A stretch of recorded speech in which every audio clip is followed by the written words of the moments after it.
안녕하세요. 네, 오늘도 예레미야 31장 33절 말씀을 함께 읽고 말씀 시작하겠습니다. 어른들이 많이 보는 성경으로는 구약 1103쪽이고 그 다음에 우리말 성경 구약으로는 800쪽에 있는 말씀입니다. 먼저 어른들이 많이 보는 성경으로 한번 읽고 그 다음에 우리말 성경으로 다시 한번 읽겠습니다. 나 여호와가 말하노라. 그러나 그날 후에 내가 이스라엘 집에 세울 언약은 이러하니 곧 내가 나의 법을 그들의 속에 두며 그들 마음에 기록하여 나는 그들의 하나님이 되고 그들은 내 백성이 될 것이라. 아멘. 이제 우리말 성경으로 다시 한번 말씀을 읽겠습니다. 다시 준비 시작. 여호와의 말이다. 이것이 내가 그날들 후에 이스라엘 집과 맺은 언약이다. 내가 그 율법을 그들의 생각 속에 주고 그들의 마음에 기록할 것이다. 그리하여 나는 그들의 하나님이 되고 그들은 내 백성이 될 것이다. 아멘. 우리가 계속해서 성경 전시회를 하고 있었는데 구약 성경 구역을 지나고 있어요. 그런데 어디서 갑자기 이상한 소리가 들려요. 달그닥 달그닥 거리는 소리가 들리기 시작했어요. 그래서 조심 또 조심 가봤더니 이스라엘 포로 생활관에서 바로 소리가 들리기 시작했어요. 자세히 살펴봤더니 진열되어 있던 오랜 뼈들이 서로 막 돌아다니는 거예요. 너무 놀라서 거기를 불이 나게 도망 나왔어요. 그런데 알고 보니 그것은 에스겔의 이야기를 바로 이해하기 쉽게 만들어 놓은 바로 전시물이었어요. 과연 어떤 전시인지 우리 친구들 함께 말씀을 통해서 알아보는 시간들을 가질게요. 지난 3주간 우리는 예레미야 선지자와 그가 전한 하나님의 말씀에 대해서 우리는 배웠었어요. 혹시 기억하세요? 남유다 백성은 하나님께 불순종했고요. 그래서 하나님께서는 그들의 죄 때문에 그들이 포로가 되게 하셨어요. 오늘 성경의 제목은 바로 이거예요. 에스겔이 앞날의 소망에 관해 바로 이야기했어요 라는 제목이에요. 하나님은 에스겔에게 앞으로 일어날 일들을 환상으로 보여주셨어요. 와, 정말 놀랍지 않나요? 우리가 성경 이야기를 시작하기 전에 다시 한번 성경의 초점을 우리가 기억해 봤으면 좋겠어요. 하나님의 백성은 하나님께 불순종했기 때문에 포로로 잡혔어요. 하나님의 은혜는 우리가 무슨 큰 일을 한다고 해서 얻을 수 있는 것이 아니에요. 왜 우리는 이렇게 하나님께 순종해야 될까요? 바로 하나님이 우리를 사랑하시기 때문이에요.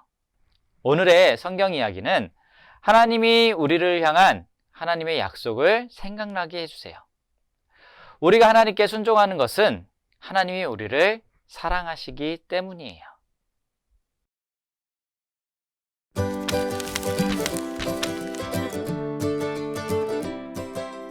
하나님은 바벨론이 남유다를 차지하도록 허락하셨어요.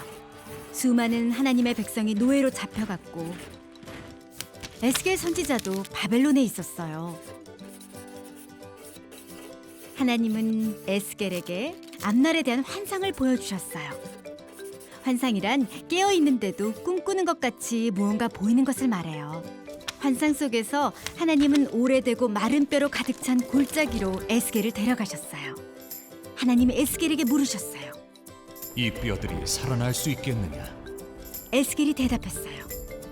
하나님, 오직 하나님만 아십니다. 하나님이 말씀하셨어요. 내 대신 이 뼈들에게 말해라. 마른 뼈들아, 하나님의 말씀을 들어라. 내가 너희 안에 숨을 불어넣어 너희가 다시 살아나게 할 것이다. 그러면 너희는 내가 하나님인 줄 알 것이다. 에스겔이 하나님의 명령대로 말했어요. 갑자기 달그닥거리는 소리가 나더니 뼈들이 서로 붙는 거예요. 뼈가 서로 연결되고 뼈 위에 힘줄과 살이 붙더니 그 위에 피부가 덮였어요. 하지만 아직 숨을 쉬진 않았어요. 하나님이 말씀하셨어요. 내 대신 말해라. 하나님의 말씀이다. 생기야 사방에서 나와서 뼈들에게 들어가 그들이 살아나게 하라. 에스겔이 하나님의 명령대로 말하자 생기가 마른 뼈들에게 들어갔어요. 뼈들은 살아났고 매우 큰 군대가 되어 에스겔 앞에 섰어요. 하나님은 에스겔에게 이 뼈들은 이스라엘 백성이라고 말씀하셨어요. 네가 나 대신 내 백성에게 가서 말해라. 이스라엘 백성은 슬펐어요. 그들은 고향을 떠나 낯선 땅에 살며 다른 나라의 왕을 섬겨야 했기 때문이에요. 하나님은 에스겔에게 백성을 향해 이렇게 말하라고 하셨어요. 내가 너희 안에 내 영을 줄 것이니 너희가 살아날 것이다. 그리고 너희를 너희의 땅 이스라엘에서 살게 할 것이다. 하나님은 에스겔에게 막대기 하나를 가져다가 그 위에 유다와 그의 친구 이스라엘이라고 쓰라고 하셨어요. 그리고 두 번째 막대기를 가져다가 그 위에 에브라임의 막대기, 곧 요셉과 그의 친구인 모든 이스라엘 족속이라고 쓰라고 하셨죠. 첫 번째 막대기는 남유다를, 두 번째 막대기는 북이스라엘을 나타내요. 하나님은 에스겔에게 두 막대기가 하나가 되도록 서로 연결해 잡으라고 하셨어요. 그러고는 하나님의 백성이 다시 하나가 될 것이라고 말씀하셨어요. 새 왕이 나타나 그들을 다스리고 이끌 것이라고 하셨어요. 내 백성은 내가 그들의 조상에게 준 땅에서 영원히 살 것이다. 하나님은 하나님의 백성과 평화의 언약을 맺겠다고 하셨어요. 내가 그들과 함께 하겠다. 나는 그들의 하나님이 되고 그들은 내 백성이 될 것이다. 그러면 모든 사람이 내가 하나님인 줄 알게 될 것이다. 하나님은 에스겔에게 마른 뼈로 가득 찬 골짜기를 보여주셨어요. 마른 뼈들은 죄를 지은 우리의 모습을 생각나게 해요. 하나님은 에스겔에게 죽은 사람을 살리는 하나님의 능력을 보여주셨어요. 우리는 십자가에서 하나님의 능력을 보아요. 예수님은 죄인들을 구하려고 죽으셨어요. 하나님은 예수님을 죽은 자들 가운데서 살리신 것처럼 우리에게 영원한 생명을 주세요. 하나님이 백성에게 전하고 싶었던 말씀을 에스겔에게 알려주시는 방법은 놀랍지 않나요? 하나님의 뜻은 분명했어요. 하나님은 하나님의 백성을 다시 고향으로 데려와 새 삶을 살게 하실 계획을 세우셨어요. 하나님이 에스겔을 통해 하나님의 백성에게 무슨 말씀을 하셨는지 확실하게 기억하기 위해서 잠깐 우리 이 이야기들을 떠올려 봤으면 좋겠어요. 에스겔이 환상에서 본 골짜기에는 무엇이 가득했나요? 하나님은 에스겔에게 뼈들과 관련해 뭐라고 질문하셨나요? 에스겔은 하나님의 질문에 뭐라고 답했나요? 에스겔이 뼈들에게 하나님의 말씀을 대신 말했을 때 어떤 일들이 일어났나요? 하지만 뼈 안에는 무엇이 없었나요? 무엇이 이 뼈들을 살아나게 했나요? 하나님은 그 뼈들이 누구와 같다고 했나요? 그리고 하나님이 에스겔에게 보여준 두 번째 환상은 무엇이었나요? 에스겔은 막대기 위에 각각 무엇이라고 적었나요? 두 막대기를 하나로 연결하는 것은 무엇을 의미하고 있나요? 하나님은 하나님의 능력으로 마르고 죽어있는 뼈들을 살리셨어요. 마른 뼈들은 꼭 죄를 지은 우리의 모습과 같아요. 하나님은 에스겔에게 죽은 자를 다시 살리시는 하나님의 능력을 바로 보여주셨어요. 우리는 십자가 위에서 하나님의 능력을 또한 보았고요. 그리고 예수님은 죄인들을 살리기 위해 죽으셨어요. 하나님은 예수님을 죽은 자들 가운데서 다시 살린 것처럼 우리들에게 영원한 생명을 바로 주시겠다라고 말씀하고 계세요. 자, 오늘 말씀을 잘 보면은 이스라엘 백성들은 포로로 끌려가고 있는 그들은 하나님 앞에 이렇게 그들은 나타나고 있어요. 에스겔서 18장 25절에 보면은 그런데도 너희는 주의 방식은 공평하지 않다라고 불평하다라고 되어 있어요. 지금 포로로 끌려간 이스라엘 백성들은 하나님 앞에 지금 이건 다 불공평합니다. 공평하지 않습니다. 라고 하면서 그들은 하나님께 불평하고 있다는 거예요. 그런 하나님께서 에스겔을 통해서 이스라엘 백성들에게 이렇게 말씀하세요. 나 주 여호와가 말한다.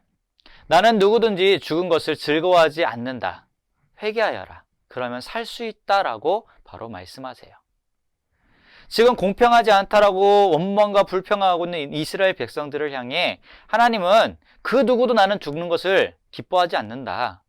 그러니까 너희들은 반드시 회개하고 그 회개가 있으면 너희들은 살 수 있다라고 바로 다시 한번 약속의 말씀들을 해주고 계세요. 에베소서 2장 1절 말씀에 보면은 불순종과 죄로 인하여 여러분은 영적으로 죽은 사람입니다 라고 되어 있습니다. 우리들 모두 불순종으로 그리고 죄로 인해서 원래는 영적으로 죽은 자들이 바로 우리들이에요. 에스겔을 통해서 하나님께서 마른 뼈의 환상을 보여주신 것처럼 그 마른 뼈가 바로 영적으로 죽어있는, 죄 때문에 바로 불순종으로 인해서 영적으로 죽어있는 우리들의 모습을 또한 의미하고 있다는 거예요. 그런데 하나님께서는 이렇게 메말라 있고 생명이 없는 우리들에게 바로 영원한 삶에 대한 부분들을 약속해 주세요. 요한복음 4장 14절 말씀에 보면은 바로 예수님께서 우물가에 있는 여인에게 이런 말씀을 하세요. 그러나 내가 주는 물을 마시는 사람은 누가 되었던 간에 영원히 목마르지 않을 것이요. 내가 주는 물은 그 사람 안에서 계속 솟아나 영원한 생명을 가져다 주는 우물이 될 것이요 라고 바로 말씀해 주셨어요. 마른 뼈가 붓고 마른 뼈가 다시 살아난 것처럼 우리는 원래 영적으로 죽어있는 죄인들이었고요. 그런 우리들이 바로 예수 그리스도를 통해서 우리들에게 영원한 생명을 주시겠다라고 또한 말씀해 주고 계세요. 또한 성경 한 군데를 더 보면은 이런 말씀이 있어요. 에베소 2장 4절부터 5절까지의 말씀을 보면은 그러나 하나님은 자비로우시고요. 우리를 너무나도 사랑하셔서 그냥 내버려 두지 않습니다. 하나님의 뜻을 따르지 않아 영적으로 죽은 우리들에게 그리스도를 통해서 새 생명을 주신 것입니다. 여러분은 하나님의 은혜로 바로 구원받았습니다 라는 말씀이 있습니다. 지금 마른 뼈처럼 죽어있는 우리들, 영적으로 죽어있는 우리들이 예수 그리스도를 통해서 하나님은 바로 구원을, 영원한 생명을 주신다라고 분명히 성경은 말씀하고 계세요. 자, 목사님하고 잠깐 퀴즈를 한번 풀어볼게요. 너무 걱정하지 않아도 돼요. 쉬운 거니까 한번 영상을 통해서 우리 친구들이 어떤 게 살았는지, 어떤 게 죽었는지를 바로 말해주면 될 것 같아요.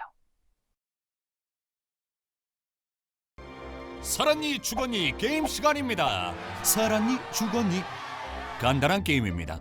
살았는지 죽었는지 소리쳐 대답하면 돼요. 자, 갑니다. 1라운드.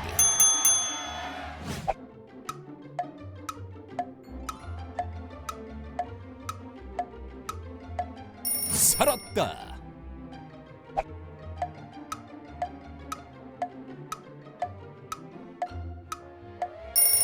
죽었다. 2라운드.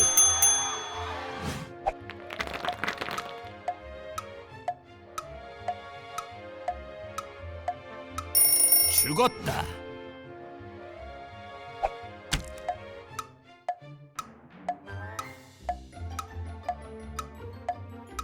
살았다. 3라운드.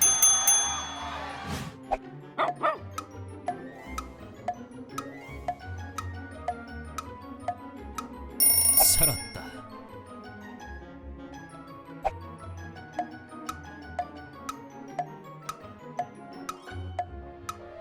죽었다. 4라운드.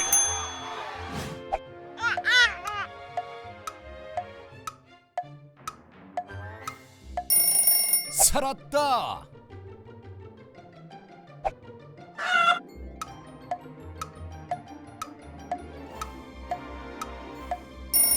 죽었다. 살았니 죽었니 재밌었나요? 감사합니다. 자, 살아있는지 혹은 죽어있는지 어떻게 알 수 있나요? 사실은 죽어있는데 살아있는 것처럼 보일 수 있을까요? 하나님은 하나님의 백성을 다시 고향으로 데려와 새 삶을 살게 하실 계획을 바로 세우셨어요. 예수님을 떠난 우리는 죄 가운데 죽어있는 것과 같아요. 예수님을 믿고 의지할 때 하나님은 우리에게 바로 새 생명을 주세요.